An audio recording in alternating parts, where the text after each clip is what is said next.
Kanban versus Scrum, okay? Kanban, and here would be Scrum.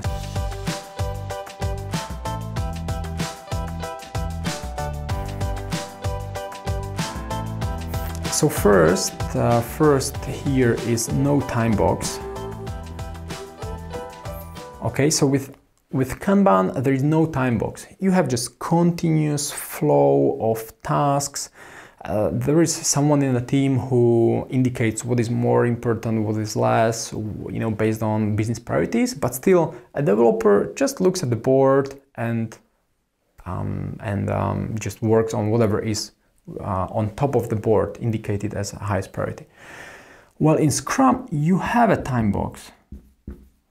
You have these sprints, right? A sprint is a clear time box activity, not activity, but an event. You have something that starts and ends. You know, there are certain activities happening in between, and at the end of a sprint, you have a release. You have some working software that you release. Okay, so Kanban is continuous. And Scrum is, say, event-based. Okay, so something that has a start, something that has an end, and then you start another and another. Okay, so it's more about these events. Okay, here we have Kanban board. This is what you already saw, right? So you have a few columns, and here we have a few tasks here and there, right? So it could be the last one is done, here could be blocked, here could be in progress, this is the to-do or the backlog. So this is the Kanban board, okay? With Scrum, we don't have a Kanban board, although teams could have Kanban board for a particular sprint. But what we have here, and I will share a screenshot with you, we have here, say, a list of tasks defined for the particular sprint, and then we have a backlog. And in the backlog, we could have another 100 tasks, but this is sprint, say sprint number 3, and in sprint number 3, that starts next week, we have these tasks, these 10 tasks, okay?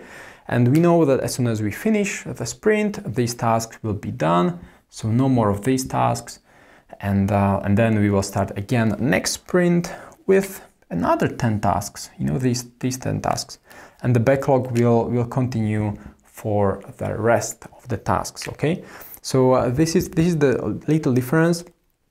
Although, what I need to mention is that for these tasks, teams sometimes also create a Kanban board, because Kanban board is just a visualization of the workflow of the tasks.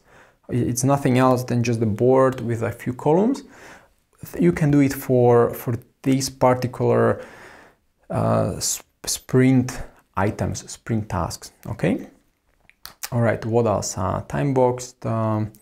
It's both agile, right? That's obvious, so that's not a difference. Kanban is agile methodology, Scrum is agile methodology.